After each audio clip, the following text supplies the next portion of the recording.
স্বাভাবিকভাবে সামাজিক নিরাপত্তা খাতে বাজেট বরাদ্দ বৃদ্ধি পেয়েছে, যেটা মানুষ কিছুটা উপকার পাবে বলে আমরা মনে করছি।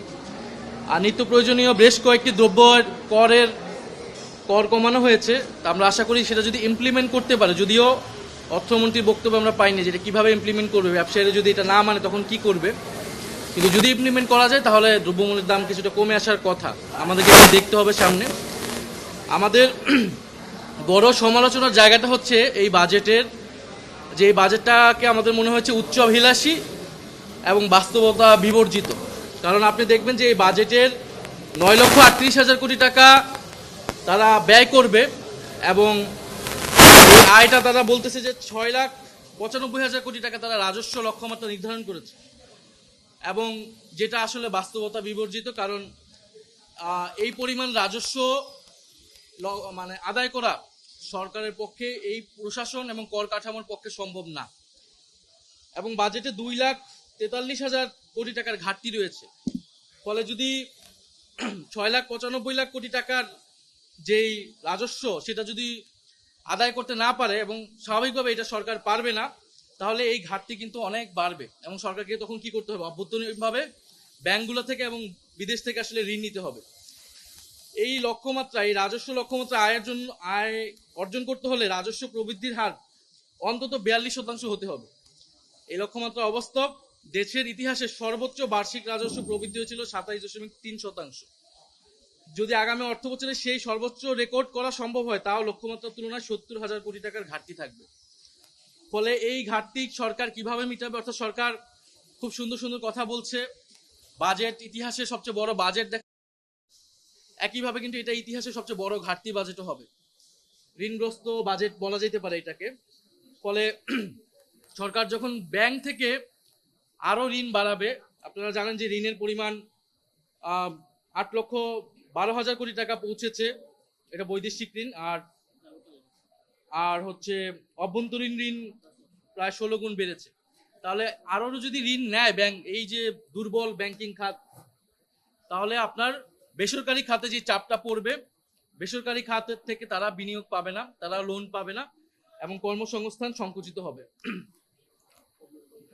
আরেকটা যেটা আমরা খুবই অবাক হয়েছি, যে পুরো অর্থমন্ত্রীর পুরো বক্তব্য যদি আপনি অ্যানালাইসিস করেন, অর্থনৈতিক গণতন্ত্রের কথা বলতেছেন, অর্থনৈতিক অনেক শুনলে মনে হবে অনেক বিপ্লব ঘটে যাচ্ছে, কিন্তু ব্যাংকিং খাত এবং অর্থনৈতিক খাতের সংস্কার নিয়ে কোনো ধরনের আলাপ নেই।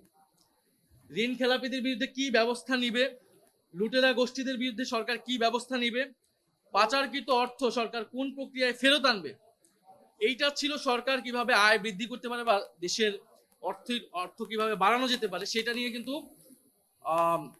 অর্থমন্ত্রীর পুরো বক্তব্যে আমরা কিছু পাইনি। ব্যাংকিং খাত কিভাবে তারা সংস্কার করবে, বরং আমরা যে নজিরবিহীন ভাবে ব্যাংকিং খাত দলীয়করণ, রাজনীতিকরণ দেখতেছি। ইসলামী ব্যাংক এটা আমাদের সামনে একটা বড় উদাহরণ, যেটা নিয়ে সংসদে অলরেডি বিতর্ক হয়েছে, আপনারা সবই শুনেছেন। এবং অর্থমন্ত্রী কিন্তু, মাননীয় অর্থমন্ত্রী নির্বাচনী ইস্তেহারে তাদের ছিল, বিএনপি নির্বাচনী ইস্তেহারে, যে তারা আর্থিক খাতে কোনো রাজনৈতিক নিয়োগ দিবে না, রাজনৈতিক বিবেচনা করবে না। বাংলাদেশ ব্যাংকেই আমরা সর্বপ্রথম বিতর্কিত সমালোচিত নিয়োগ দেখেছি, দলীয় নিয়োগ দেখেছি। ইসলামী ব্যাংকে এখন আবারও এসআলমের হাতে তুলে দেওয়ার একটা প্রক্রিয়া চলমান রয়েছে। তার মানে ব্যাংকিং খাতের যেই নৈরাজ্যটা ছিল এবং আমানতকারীদের, গ্রাহকদের যে অনাস্থা, সেই অনাস্থা কিন্তু নতুন করে আবার শুরু হয়েছে।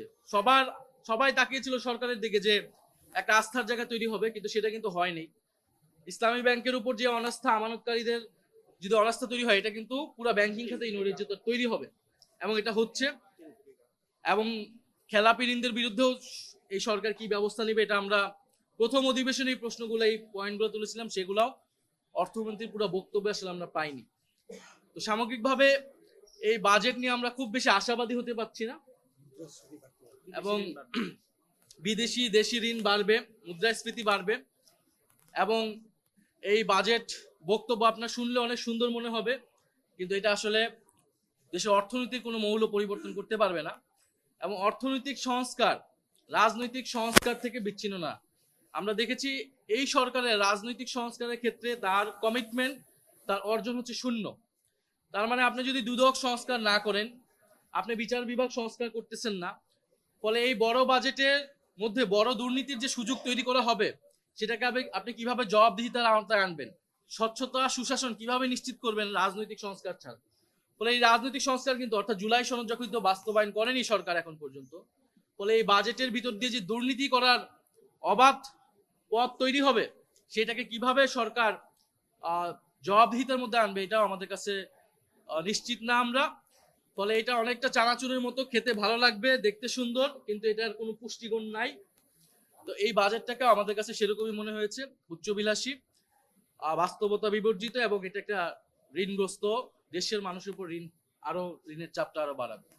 বিএনপি নির্বাচিত হওয়ার আগে তারা বলেছিল তারা সংস্কার করবে, তারা জুলাই সনদ বাস্তবায়ন করবে। বিএনপি সরকারের স্বরাষ্ট্রমন্ত্রী প্রথম অধিবেশনে কিন্তু পরিষ্কার করেছে তারা নির্বাচনে যাওয়ার জন্য অনেকগুলো মিথ্যা প্রতিশ্রুতি দিয়েছিল, তার মধ্যে সংস্কার একটি।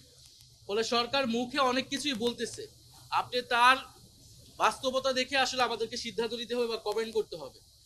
আপনার ইসলামী ব্যাংক নিয়ে যে সরকার যেই অবস্থানটা নিচ্ছে, যে তাদের যেই শেয়ার আগে যাদের ছিল, অর্থাৎ এসালমের যেই ক্রয়কৃত শেয়ার যদি শেয়ার হোল্ডারদের কাছে আবার ফিরিয়ে দেওয়ার কথা বলে, তার মানে আসলে এটা পরোক্ষভাবে এসালমকে ফিরিয়ে দেওয়ার কথা বলতেছে। এবং যেখানে চেয়ারম্যান দেওয়া হলো, যে এসালমের সাথে জড়িত থাকার কারণে বাংলাদেশ ব্যাংক থেকে যার বিরুদ্ধে শাস্তিমূলক ব্যবস্থা নেওয়া হয়েছিল, তাকে আপনি আবার চেয়ারম্যান করতেছেন। এইটা দিয়ে আপনি কি বোঝাতে চাচ্ছেন?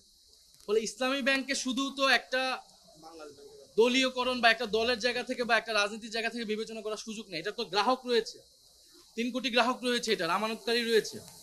ফলে সরকার এই যে অ্যাক্টগুলো করতেছে, এবং বাংলাদেশ ব্যাংকের গভর্নর নিয়োগ সেটা কি সুরাহা হয়েছে?